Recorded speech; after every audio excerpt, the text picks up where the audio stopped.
So we are simultaneously on Facebook Live.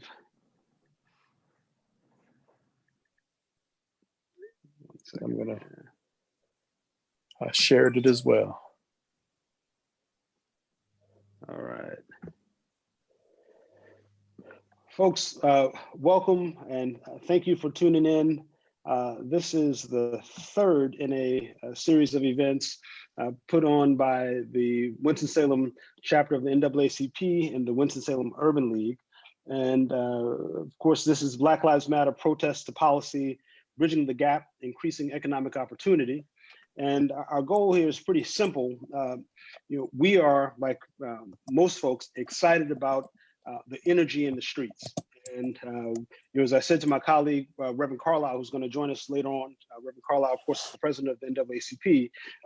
It's hard to find any organization who's done more marching and advocacy in the streets than the NAACP. But what we know is that once you mobilize in the streets and once you make sure that that folks feel how uncomfortable you make them by marching in the street, that you have to have a policy agenda, that you have to move policy forward in order to make lasting change.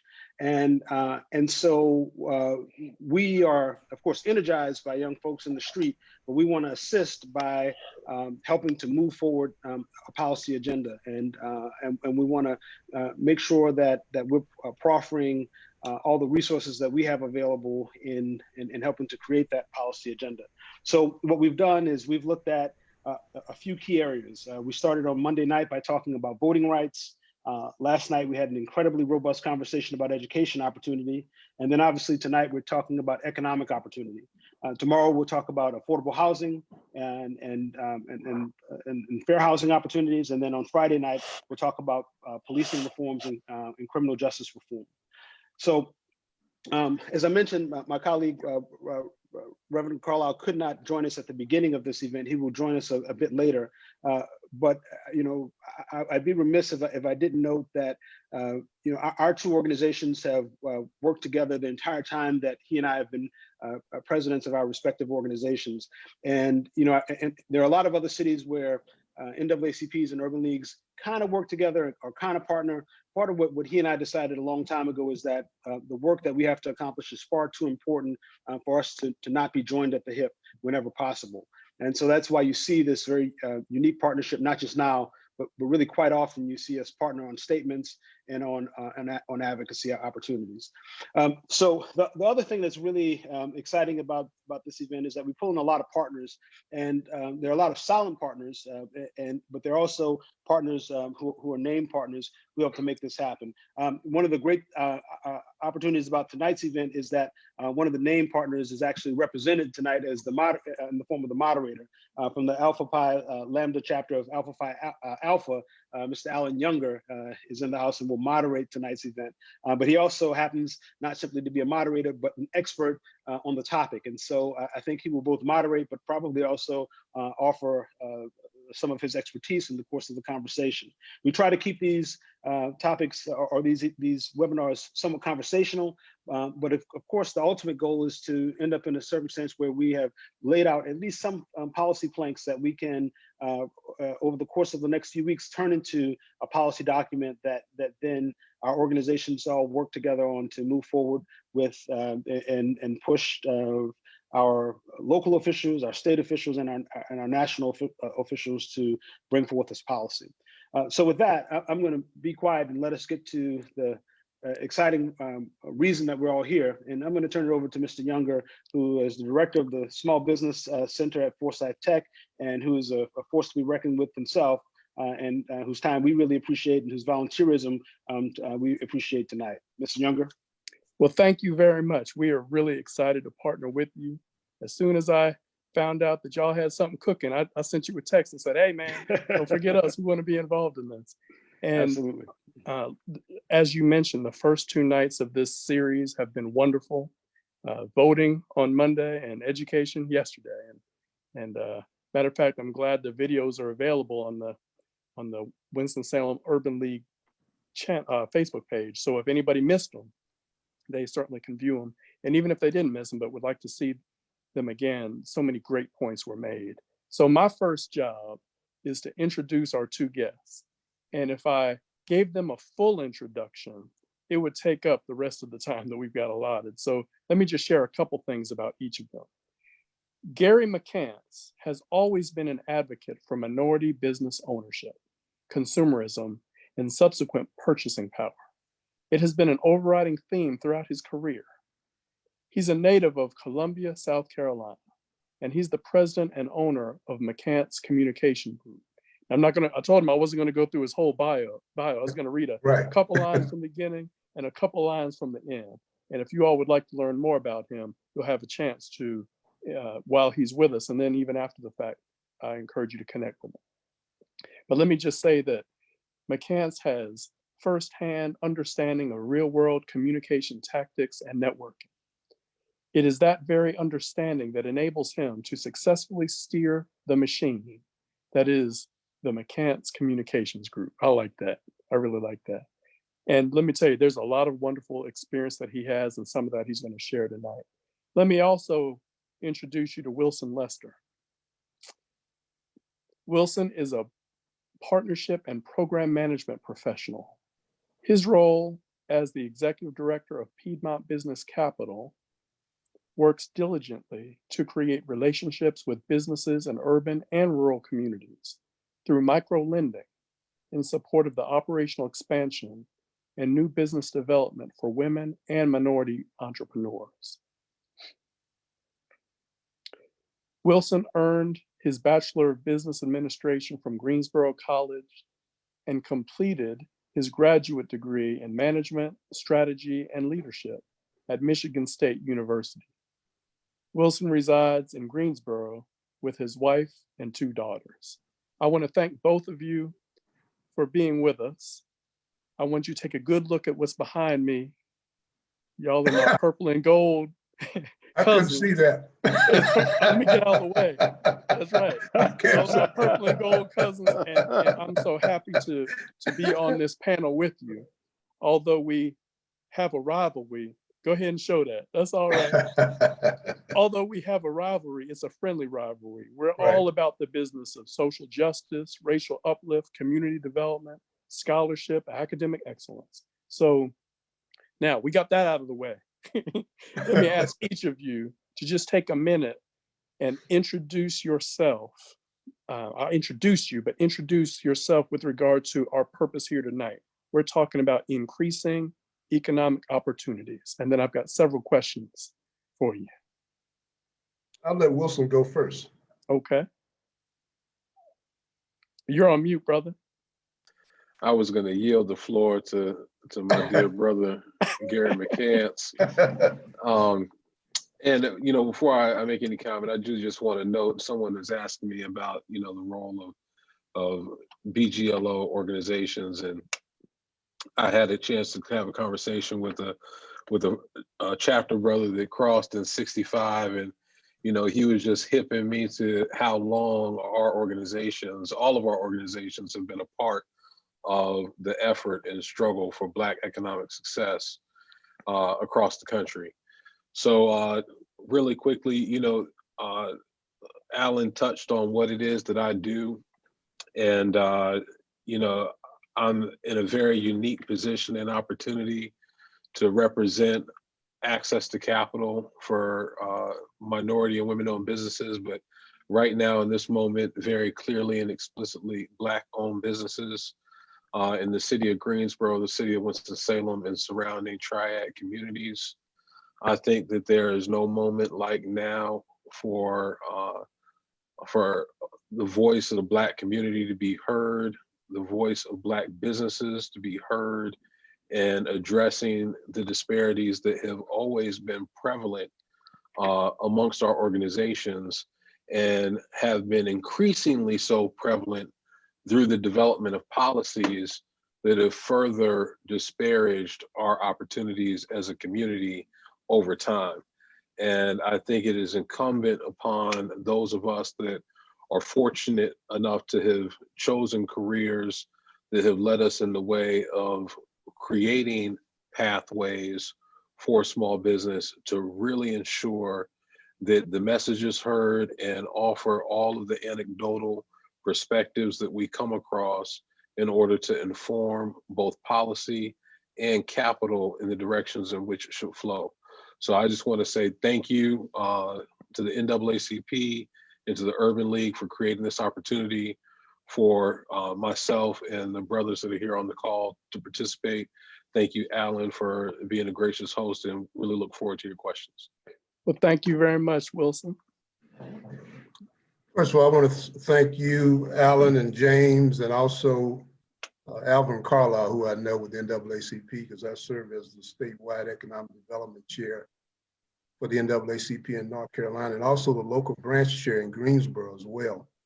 So thank you for inviting me to be a guest on this show.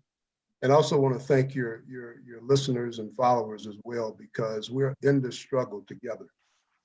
The current situation that we face is not new. It's tragic, particularly for the lynching of George Floyd. But these kind of situations happen every day in our communities. And so we've got to be able to take back our communities, repurpose our communities, and create economic opportunities for our communities so we can eliminate poverty, bring back the educational initiatives that we need in our community, the training and development that we need in our community, so we can talk about the socialization of our community as well. There's some things that we have to do immediately. We can't wait for other folk to tell us how to do it or when to do it or what to do. We have enough intelligence around the table, enough industrious people like persons that I'm talking to tonight, and it's our time. Unfortunately, the COVID situation has unveiled so many weaknesses in our system, but it's also unveiled some opportunities. And so I've been on a series of calls, a number of calls today, and in fact, throughout the week, in the last several months, talking about how we can impact our community and mobilize the kind of resources around what you're doing, the NAACP, the Urban League, and also what Piedmont Business Capital is doing as well. So I need to make that perfectly clear. And also M&F Bank, because we need to mobilize our resources around our financial institutions and HBCUs that can provide the kind of resources we need as well. So thank you for having me again. Well, thank you. Let's make sure that everybody understands what we're talking about. When we say increasing economic opportunities, what are we talking about? So we can make, we need to make sure we speak the same language. We're singing from the same hymnal. When we were invited to this, we all had something in mind when we heard the title, Increasing Economic Opportunities. Let's talk about that specifically. What does that mean to you? Either one of you can go. Well, it means to me pretty much filling a need in our community, whether it's through production or distribution or consumerism, because we consume a lot of products and services as a people. If you think about, even in North Carolina, we have almost a $60 billion buying power as African Americans. And we need to capture a large percentage of that money to go back into our pocketbooks and create other opportunities and jobs and so on and so forth. So that's what it means to me. Okay, very good. Yeah, to support what Gary was just saying, having the opportunity to spend money in an insular way to some extent, or with other Black businesses, requires a word that's missing from that conversation, which is equitable. Creating equitable opportunities that don't really exist in the current landscape.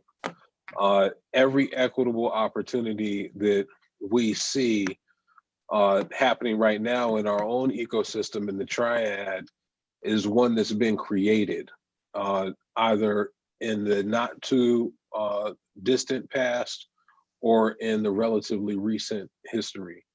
One thing that we've tried to do, especially since the COVID-19 impact on small business, was take a second look at how we evaluate credit. take a second look at how we determine approvals for lending, and making sure that, you know, we look at every single piece that could be put together to help that sole proprietor that may have never considered debt capital until an event like this, eligible to receive that kind of funding, looking at cash app payments, looking at anything we could to put together and substantiate, you know, this business is in operation, it is operating, and this individual is generating an income for themselves and supporting not only themselves, but potentially someone else. So to me, opportunity is the nexus of equity and a need.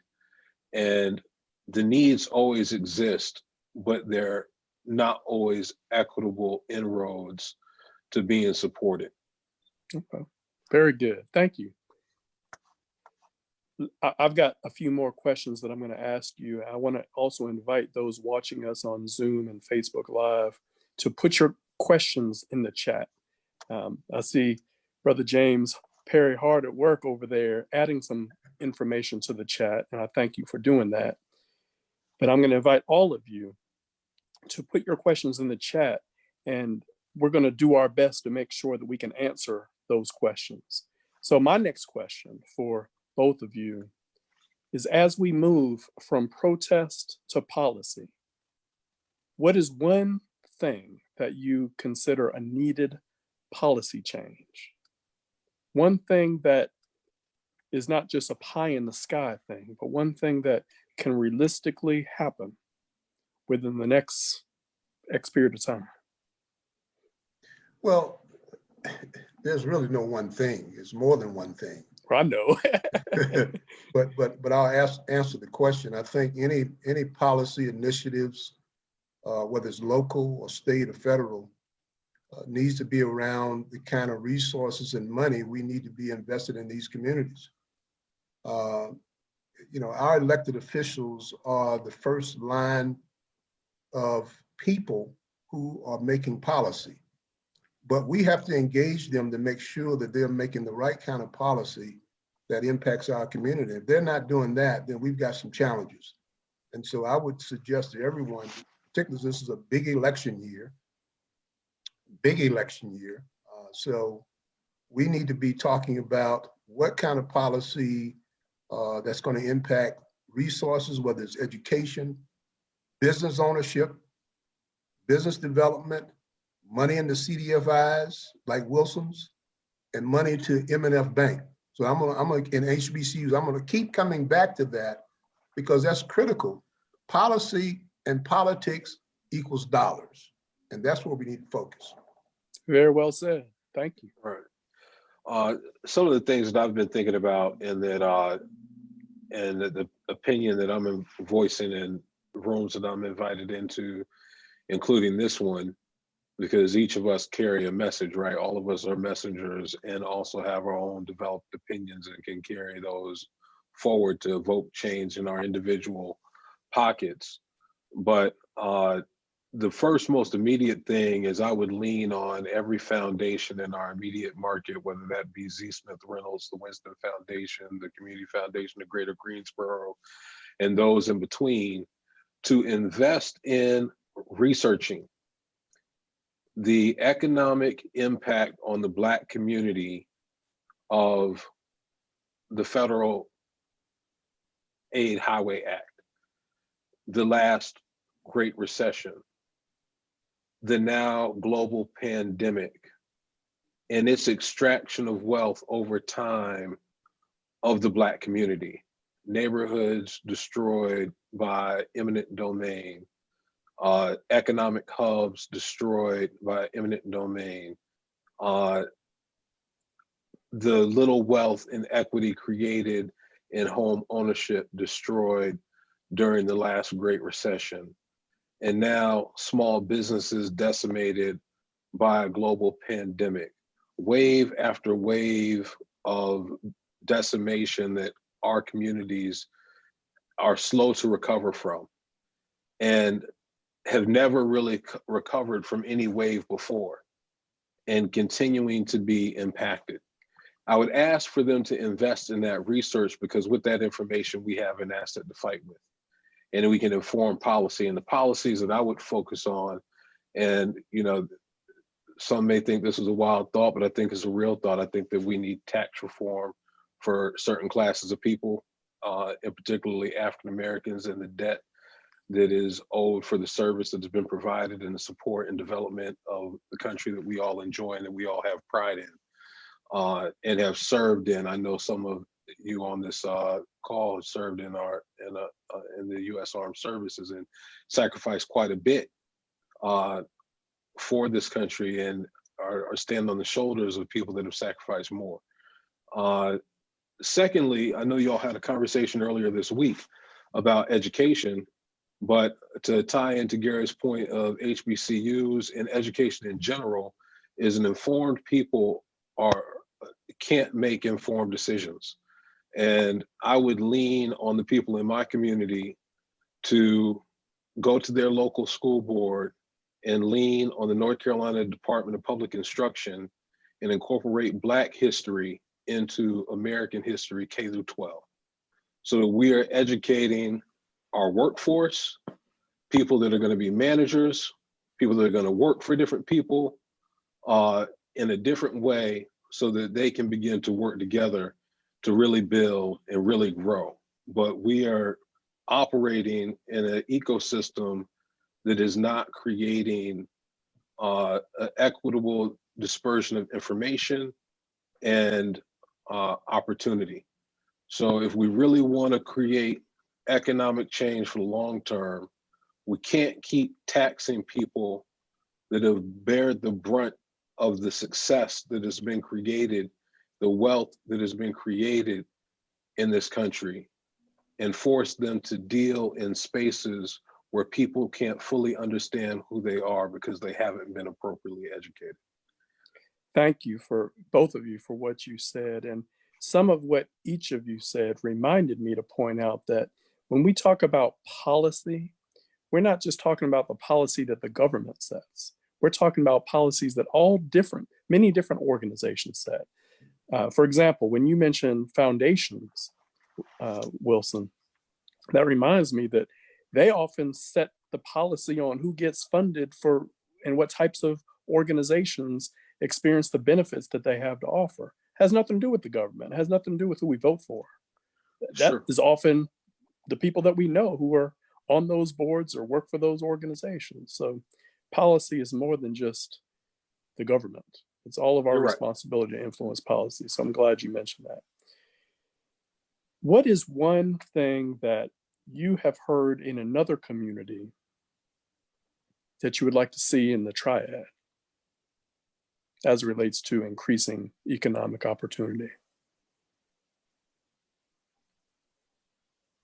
You want to take that one, Wilson? Well, you know, when we did the Small Business Continuity Fund in the city of Greensboro, it was really a page taken out of the book of an immediate response from the city of Atlanta for, you know, supporting small businesses. And a portion of those funds were focused on minority and women-owned businesses. I think also it's happened more recently, the city of DC almost immediately created a grant fund program for small businesses, $26 million and 7 million, somewhere between $6 to $7 million was focused on women and minority owned businesses. We have to recognize that there's a disproportionate disadvantage for businesses classified in the categories that I just mentioned, and their opportunity to access capital, period.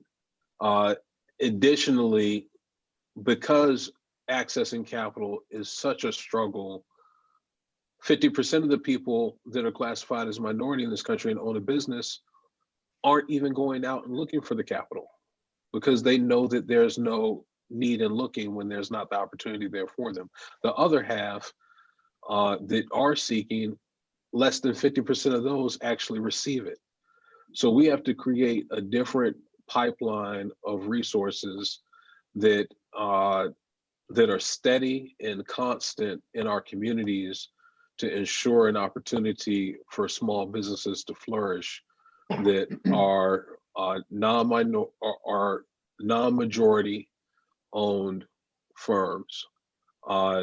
It adds to the vibrancy and the diversity of our community to have thriving businesses owned by people of all colors and all genders and all backgrounds participating in the entrepreneurial ecosystem.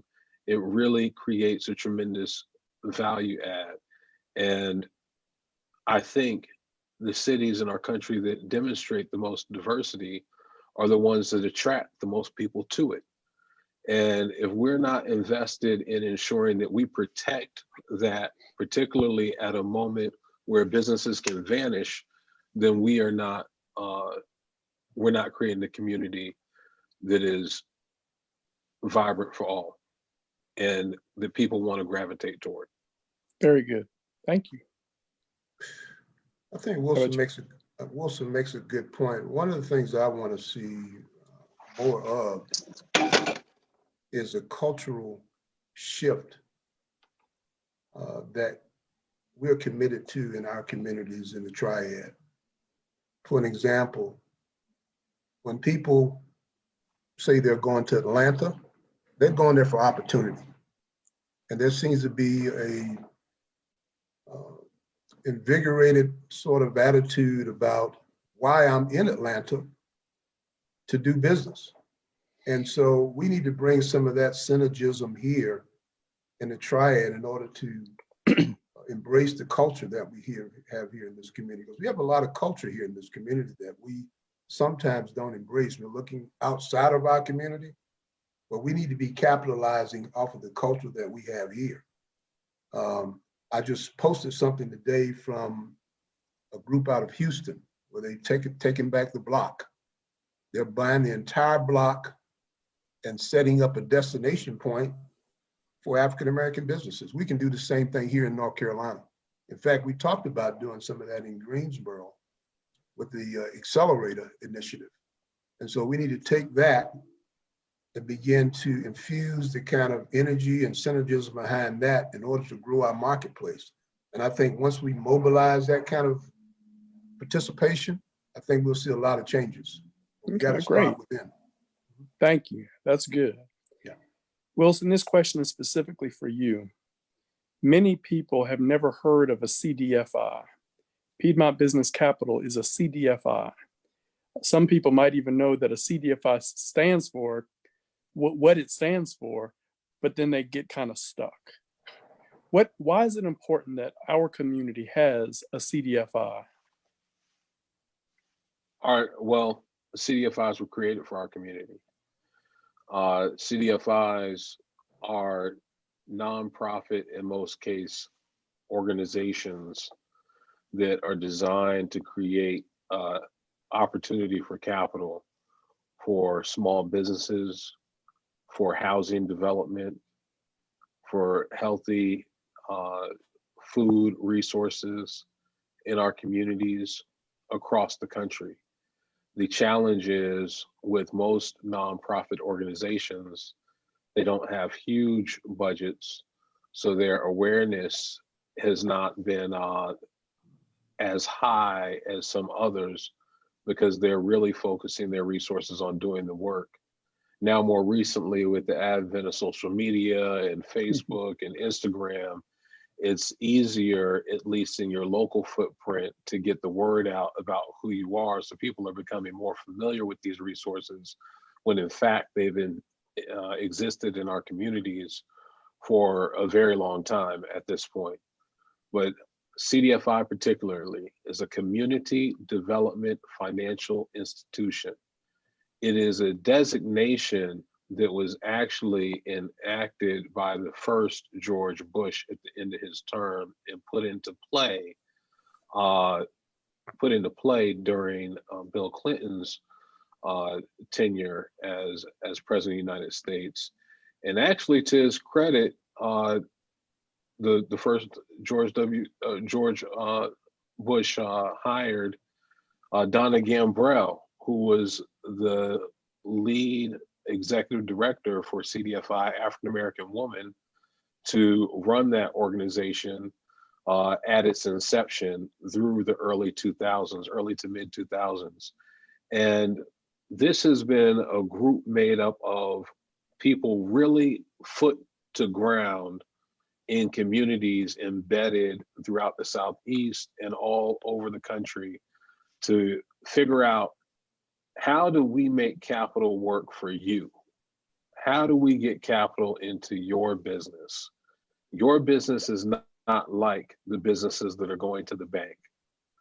We have to be more risk tolerant, which means we have to be willing to lose more money, take more chances, but at the same time, invest in educational programs and build relationships with community organizations that can help develop some of the peripheral infrastructure that businesses need in order to sustain long term.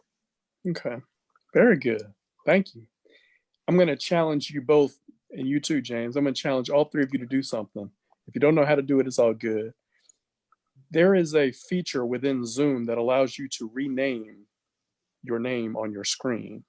And mine disappeared. I had my email address up there.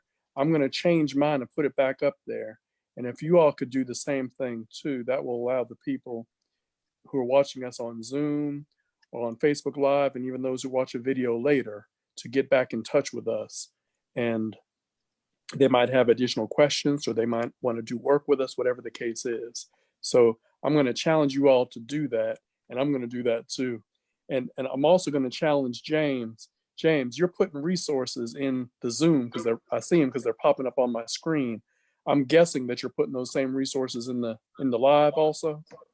That's Wonderful. right. So as we're talking through some of these issues, James is sharing with our audience what these things are, how to get in touch with your organization, my organization, or what is the CDFI. Those kinds of things are very helpful. So I've given you a chance to do that. Let me do that, but let me ask you a question so I'll have a chance to do that. What is one thing that your organization, or any organization that you're affiliated with, because I know you wear multiple hats, is doing to increase economic opportunities? So one real cool thing that we've had a chance to do in the past couple of years is be a part of a partnership with an organization in Winston-Salem called Venture Cafe to launch a facility called the Access Center for Equity and Success. And inside of this space, we work with minority and women-owned business enterprises that are doing contractual business in the way of supply, development, or service for public and private entities. And through that space, we work with the State Hub Office on certification. We work with the SBTDC to help build bid packages and other type of developmental instructions so that people understand how to successfully participate in the practice of this kind of business. We have partnerships with other local banks that help support additional training and development, as well as NC Door and a number of other state entities that businesses need to be familiar with in order to operate. We also happen to have the ability to capitalize contracts through the space. And that has been really fruitful for several businesses. We have one business that, through the work that we've done there, has now secured multi-million-dollar contracts in redevelopment at Fort Bragg, and a number of other smaller entities that have done good work through that space too. So this is just one node that's a little bit different that we've been able to do in the community in recent months that has been worth its salt. Okay, very good. Alan, you know, this is always a work in progress. As you know, the Greensboro Business League, GBL, is an organization that I helped co-found with Earl Jones. And so we have been at it for 2 years, helping contractors, Black contractors. And our motto is green dollars in Black hands. And I make no bones about it. You got to get more money in the hands of business owners who are paying into a tax system and getting less than 2 and 3%. It's unacceptable.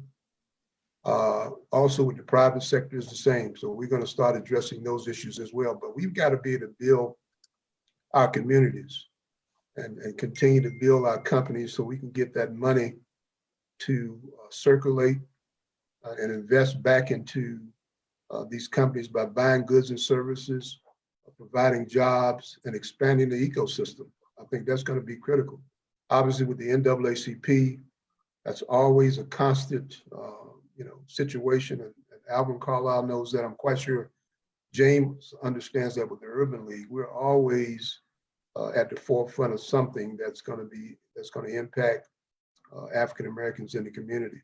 And the other thing I'll say is too, the accelerator, what we call the Minority Business Accelerator, which I helped the Chamber of Commerce in Greensboro put together several years ago, was an initiative where we make those contractors or business owners with some of these major corporations so they could find like ways to do business with each other. They provided a product or service, whether it's through private sector or public sector. So that was a big initiative. And that's why I honestly think that the Triad, probably more than any city in North Carolina, is the perfect destination for small African-American companies to relocate their business. We've got everything here. We got the greatest HBCUs, even though I went to Virginia Union. This meeting was recorded. I know. Hey, I didn't say they're the greatest, but I went to the best, Virginia Union. But we've got some significant, Bennett College, we've got some significant institutions here. Let me give a shout out to Winston-Salem State, since you're going to mention some in particular. So. Absolutely, provide a solid foundation for your future, whether you're going to be a professional or whether you're going to create your own business. And I think we've got the training ground right here in the Triad to do that. And so we need to take a strong look at that as part of an economic development initiative that's going to help boost some of that as well. Thank you. Yeah. And by the way, let me just mention, for those who don't know, the NAACP started in 1909 and the Urban League started in 1910. So they have been fighting on our behalf for more than 110 years. Right. We're so happy to have these wonderful organizations. And in the beginning, James mentioned something about the NAACP has led more marches. It's not just the marches, it's some of the policy work that we've been talking about. They have been the people, the organizations and the people in those organizations who have been not just focusing on the short term, but trying to help us win in the long term.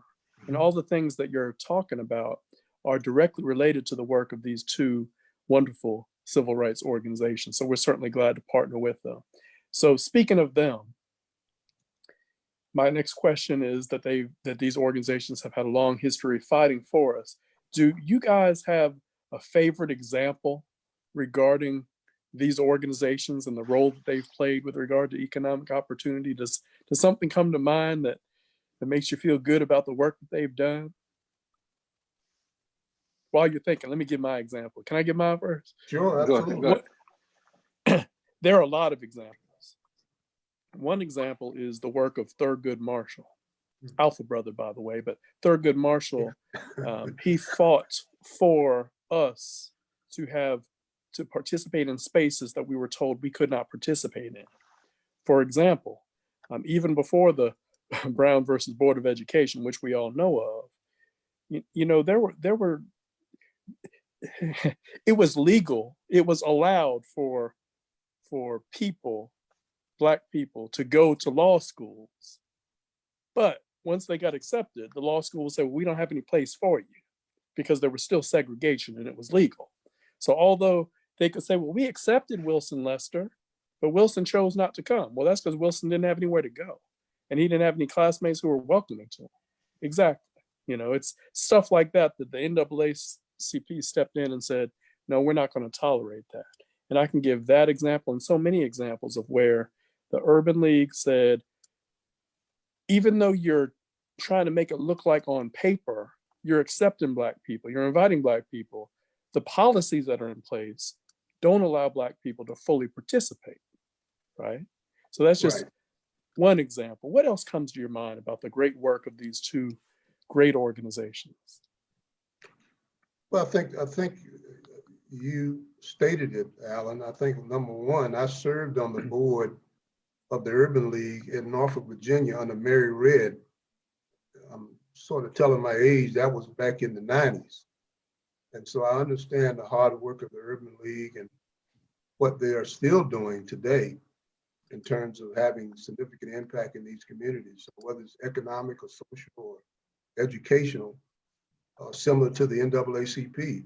We've had a number of our leaders throughout history who have been a part of the legacy of both of these organizations, whether it's fighting through the courts, as you mentioned, with Thurgood Marshall, or whether it's from an economic development standpoint. You know, there's a long list of continuous battles and challenges that we face. And trust me, without these two organizations throughout history, we would have had some real serious problems trying to overcome some of the major challenges that we're facing right now. So I'll just leave it there. That's right. I echo all of those thoughts. More recently, I just want to take my hat off to Gary McCants as a state economic development chair for NAACP. I watched him. You know, sometimes we forget that they're about the people that are on the ground doing the work, because we have so many stories to point to. When in this very moment we have people that are creating stories that somebody will point to down the road. But I've looked at the engagement that the Economic Development Committee in the state of North Carolina has had over the past couple of years, supporting projects like Black Wall Street Homecoming, that's part of the HBCU network in Durham, supporting activities with Piedmont Business Capital also, and really was one of the first groups, I would say probably the first Black-led organization to have a statewide weekly conference call at the onset of business closures due to COVID-19 in the state of North Carolina that really helped businesses and people trying to figure it out, and those supporting businesses that are trying to figure it out, get connected to the resources, the information, and the bankers and the people that could answer the questions about some of the programs coming down from SBA and some of the local resources, finding out who the Alan Younger is in their community that is running the organization, that's on the ground, on the front line, there to help their company. So, there's a lot of things happening in real time, as Alan put, that the organization's been fighting for over 110 years. These are not, and I think it's important also, because I know we have a diverse room on the call, I think it's important for the white community to recognize that these are not just legacy organizations. These are organizations that are alive. These are organizations that are well. And these are organizations that people are putting sweat equity into, blood and sweat equity into on a consistent basis. And these are likely partners. I end up in a lot of rooms where people are trying to figure out who they should talk to and who they should partner with, and they haven't had a conversation with the Urban League and the NAACP. Well, these are folks that are right there. These are folks that are organizing and have the grassroots energy. And when a problem occurs, are often the solutionists for their local market. So, I just think that right now, is an opportunity to put a spotlight on that and recognize the work that is happening in real time. Alan, you're muted. You're muted. Thank you. I'm in a house full of 5, and I heard shouting going on. I've got 3 college students who are at home, and so Right. you never know when anything is going to turn up. So I just had to put myself on mute for just a second. Alan, But can I make one quick point? of course. You know, you've got organizations that are community-based, the Triad, the Black Chamber. You know, you have one in Winston. You've got actually one in Greensboro as well. You've got the Black Chamber in Charlotte. You have one in Durham. So you've got a lot of community-based organizations that contribute to the effort of empowering our community. The pulpit forums, all these ministers forums that are, you know, they organize and they talk about issues that impact our communities. We need to get all those folk to the table. The NAACP, that's really how GBL was formed, you know, through the NAACP pulpit forum in Greensboro and business and community leaders.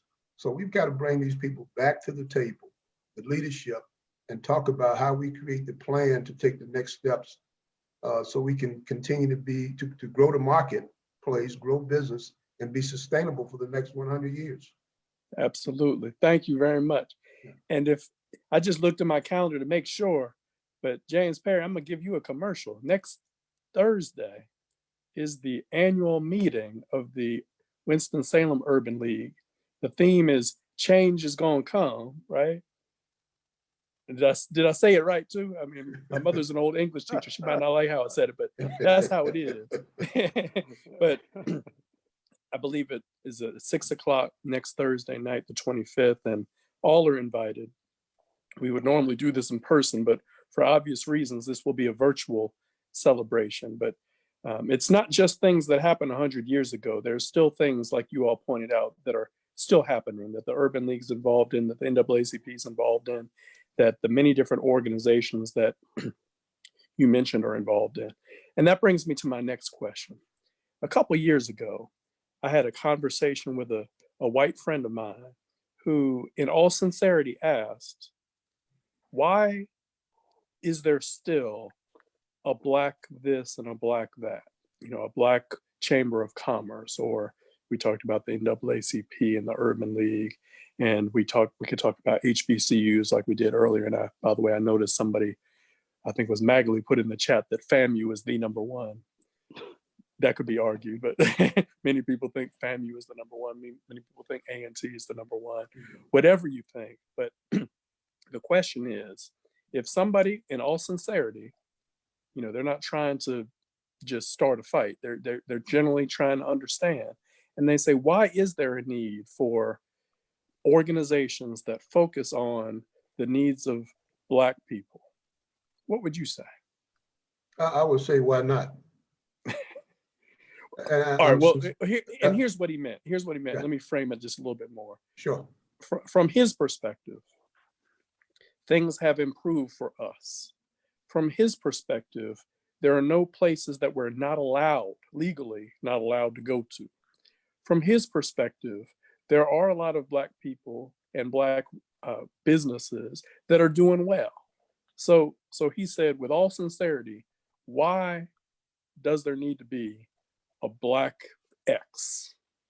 Well, you know, my second response is the rule of law is the people who empower govern and have control. And so if you go to Korea, there's a Korean chamber. You've got a Hispanic chamber in the United States. You have a woman chamber in the United States. So the question is only asked, and I've had this conversation for 30 years, publishing the Black Pages. Look, we got to do what we have to do in order to support our communities and our businesses. And if we can't find the kind of remediation with people, quite frankly, that may not look like us and don't have our interests at hand, we got to do what we got to do. We have to be self-sufficient. And so I don't make any apologies about whether this is an African-American chamber or Black chamber or whatever. The bottom line is, are we doing the work of the people Are we increasing the opportunities for our business people, community? Are we eliminating poverty? I mean, those are the things that he should be or she should be concerned about in terms of how we are conducting ourselves and growing our marketplace. But all that other stuff, I've answered those questions time after time after time.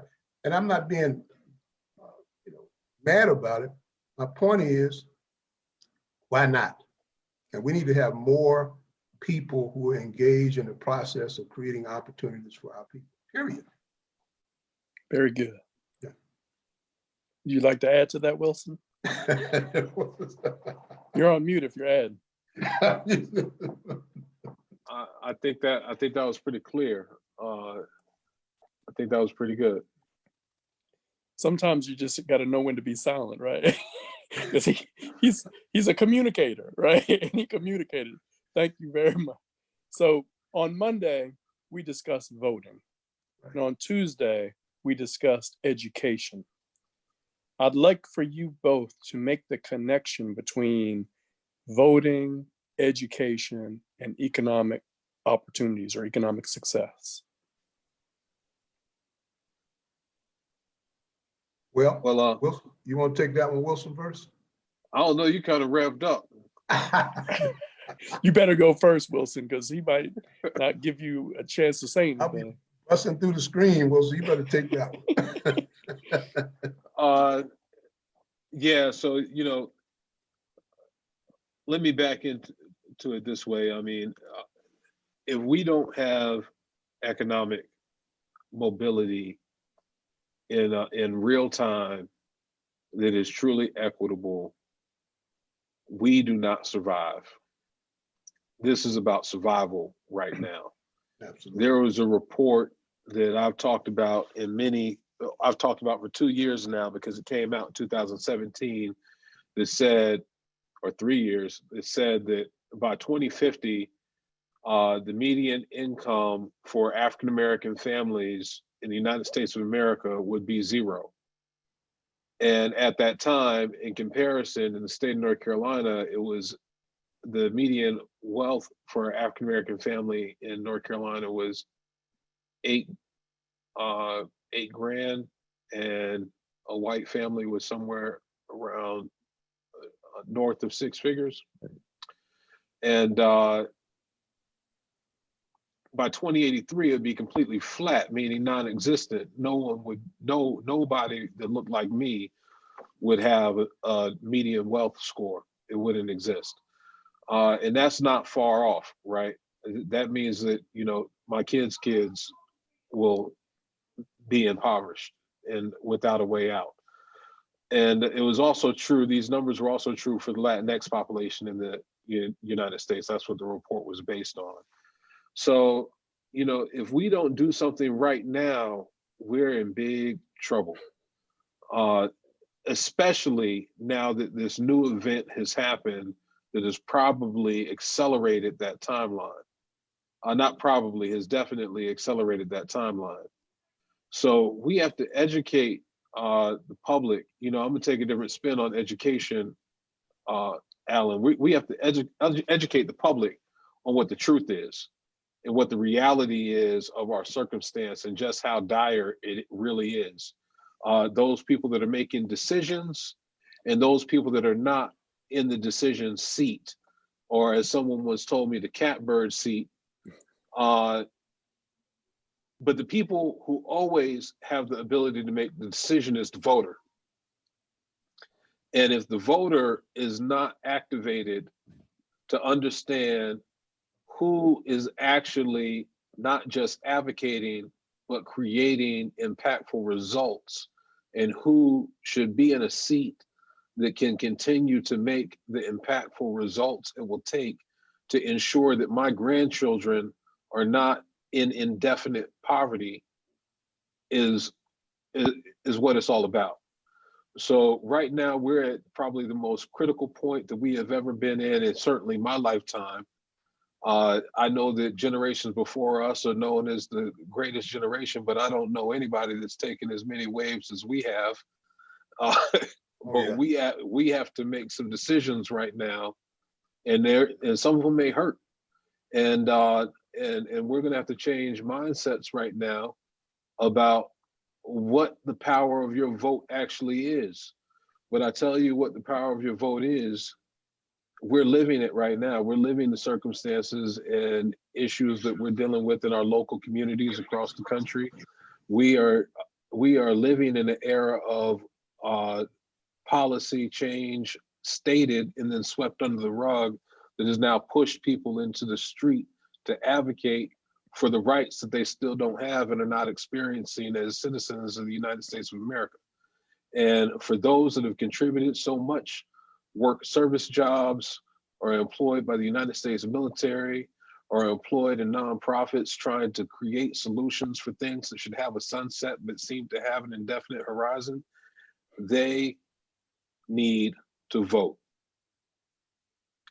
That's all I got. I'm glad. That was very well said. I think that was a good message, Wilson. I'll say this too. If you're not in the room, you're on the dinner table. And case in point, right now in Greensboro, and probably got the same situation in Winston-Salem, there's a suggested proposed $1.6 billion school bond for public schools.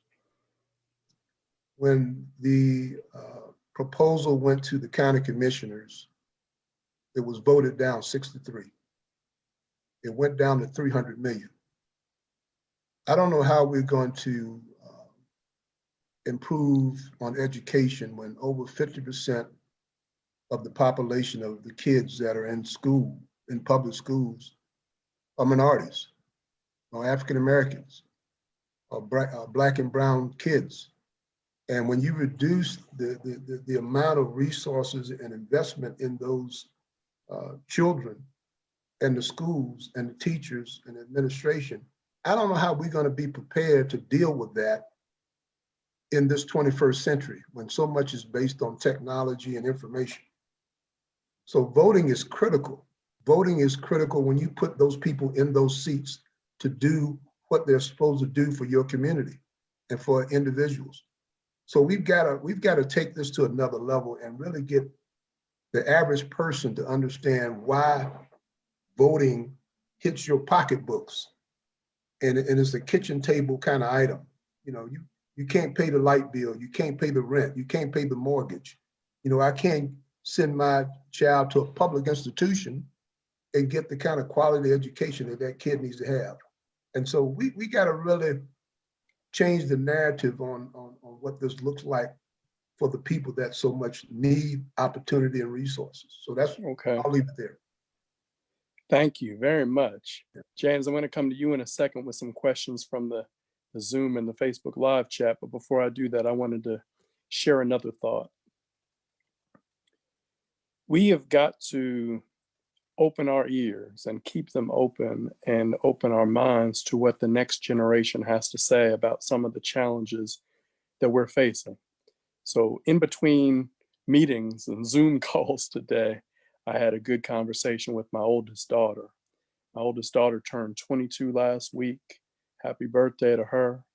She graduated. Yeah, she graduated from college, I think on the 21st, whatever that Thursday was, that third week of May. We're happy to have her and our other two children home for an extended period of time. We're not happy about the reason why, but we're certainly happy that they're home. And I mentioned to her that I was going to be moderating our conversation tonight. And then that sparked a good conversation that reminded me that these young people have some really good ideas. And a lot of times they're talking to each other. They're not always talking to us because they don't feel like we want to hear their ideas. They feel like we're trying the same things that we've always done, the same approaches to things. And her words were, sometimes you got to shake up the system to really have change. Now, that was I've had several sociological conversations with my daughter. She didn't study sociology. She studied biomedical engineering. And she's about to, I'm gonna brag for a second, bragging father, but she's about to start a PhD program in mechanical engineering at Johns Hopkins in the fall, where she finished her undergrad. I say that not to brag, although I did, right? But I also say that to say these young people are having conversations about much more than we think they're having. She's not just talking about the stuff that's in her career field, the things that are in her major. They're talking about life issues.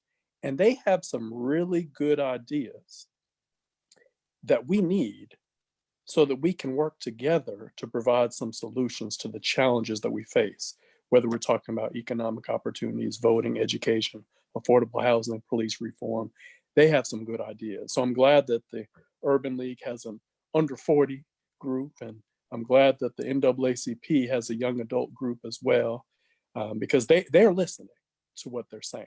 But we all have to remember that if we had all the answers, we wouldn't have all the problems that we're facing.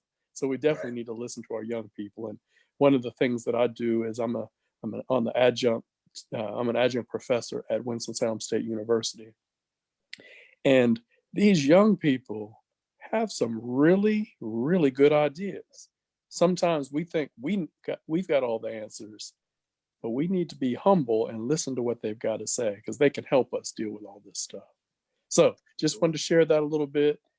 James, do you have any particular questions that have been posed in the Zoom chat or the Facebook Live chat? You're on mute. It happens to all of us. To all of us. So a few things. So one is I want to give a shout out to Sierra DeVoe, who is our intern, who, and funny enough, there she is. She is in the Zoom chat, and she set me straight on my thinking just a few days ago. And so to your point about the young folks having the ideas, you're absolutely right. And I think all of us recognize that every single movement that has ever happened in modern history was started by young people, and change always comes from young people. So it just is what's true. So I also wanted to go back to the question that you posed about that was posed to you about is there still a need for Black organizations, for Black colleges, for Black entities? And it's a question certainly that I've gotten before as well. And one of the things that I've done before, or that I've shared, are just a few data points to help people get it. And so I had a chance to be a bit of a nerd while you guys were talking, and to pull up just a little bit of data. So just a few things here. So this is the racial wealth gap. And I think that this is a data point that a lot of folks are familiar with, but someone who would ask that question might not be as familiar with it. But obviously what it shows is that for white Americans, the median wealth is $110,729. For Asian Americans, $69,520. The chat is blocking my screen, so I can't see the Hispanic number, but for Black Americans, it's just under $5,000. If you break this out on an intersectional basis, so that you're looking at, for instance, Latina women and Black women, the numbers for their wealth end up being negative numbers. And so just alone considering the problem with the wealth gap, I think is enough to make the argument all by itself. But if you step forward a little bit and you start to talk about what, for instance, some of the solutions might be, and a lot of times people will say, oh, well, it's all about education. It's all about this idea that you have to gain educational opportunity for people. But what's really interesting is that if you look at people who all have the same educational opportunity, then the wealth gap persists, right? So for instance, if you have white Americans who have at least some college, the median wealth is $79,600. But for Black Americans, median wealth is still only $11,100. Again, my screen is still blocking, so I can't see, but I think that those are Hispanic Americans with $20,500. And white Americans who only have a high school education still have a median wealth of $18,800 that is higher than the median wealth of Black Americans who have a college education. If you look at it just on the basis of work, right? And whether or not folks have a full-time job, this gap still persists. And white Americans still end up having a median wealth of 82,000, while Black and Latino Americans are still at 10,000 and 15,000 respectively on full-time work. And then even when you get into having only part-time work, white Americans still have a significantly higher wealth. And then you hear people make the argument, oh, well, it's about having a two-parent household. If people had a two-parent household and a mom and a dad in the household, traditional household, then that would bridge the wealth gap. But that doesn't do it, right? Even if you are a single white parent, then you still have a dramatically higher wealth status than frankly a two-parent household, Black or Latino family, right? And so my point in sharing any of this is really just to say that that we've frankly always been in an emergency number status, an emergency status, and that the African American community, of course, when it comes to what happened to George Floyd and to so many other Black lives, demonstrates just how much of an emergency it is. But there are daily emergencies that happen for Black folks that are just fundamentally about, can I make it through the day? And they're not about chokeholds that come from police, but they're about financial chokeholds, and about how we survive those financial chokeholds. And so, when I hear Gary talk about the work that he's doing and bringing together Black businesses, and when I've seen Wilson pull together folks in order to make sure that capital was available to small businesses, what I know is that a lot of times that is the only lifeline that's available to help these folks survive. And if the two of you and other folks like you and other folks like you, Alan, weren't doing it, then frankly, there would be no lifeline and no opportunity for Black folks to survive. And so, when we have this conversation and we're talking about policy, the question becomes, how do we standardize this? How do we make sure that this isn't something that's abnormal, but instead, how do we make sure that this is absolutely the norm? Right. When you look at the PPP program that came out from the government in order to provide COVID relief, so many African-American owned businesses were unable to apply simply because it wasn't designed in a way that would allow them to qualify. And so it spoke to the way in which folks are not part of the normal everyday system. And so again, the question becomes, how do we standardize what it is to be African American and what it is to own an African American business, and to make sure that we are part of of the normal way of doing business in America. And so I think the most important thing that I want to say is simply that I appreciate all the work that you all do on a daily basis, and I want to again shout out Sierra, because the thing that she's been doing as we've been talking is taking notes to figure out what are the policy planks that we can create from this conversation. James, Go ahead. I'm sorry. I think James is correct. I think one of the things I'll leave with is that, my parents and their parents always talked about education and why it was important to get education and move to the next level. Well, this is a new generation of people. Education is critical, but also having the financial wherewithal and creating wealth is critical. We've got to give young people the tools in the toolbox. We can't just leave them the box. We got to put some tools in it so they can do what they need to do in order to carry on the legacy and the narrative that we're trying to create for them as well. Because, long when we're all gone from here, they're going to be left holding the bag. And hopefully that bag has a ton of money in it, and they can create the kind of wealth they need in order to empower their kids and so on and so forth. So we've got to change the whole paradigm and create the kind of blueprint we need so they can carry this legacy on and create the kind of wealth, and also change the policy, because we always operate at a disadvantage. in terms of policy making, because most of the people who are in power, based on our society, they don't look like us. And so we have to be clear and honest about that. And I think that's what this whole Black Lives movement is about. They are being honest and truthful about what's going on. And we need to stop hiding behind the truth. The fact of the matter is we need money. And the only way we're going to get money is we got to do exactly what we've been talking about tonight. And we've got to leave these kids with the opportunity to do that. So I'll leave it there. I was going to mention thank you, James, for sharing all that. There's a lot of people who had no idea of the disparities, and there they are, right? Facts don't lie, numbers don't lie. I want to give a couple examples of money, and people's way of thinking is a little bit different. There were a couple in the last few months, a couple pretty significant local funding opportunities, and I was able to be in the conversation. Not because I pushed my way in the conversation, but because I was invited to the conversation.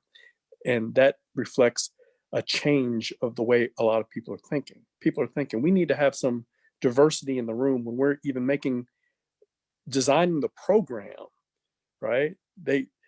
Even in designing the program so that it fits some of the people that we're trying to serve, right? So with the Small Business Relief Grant Program, not just me, but there were other Black people who were at the table.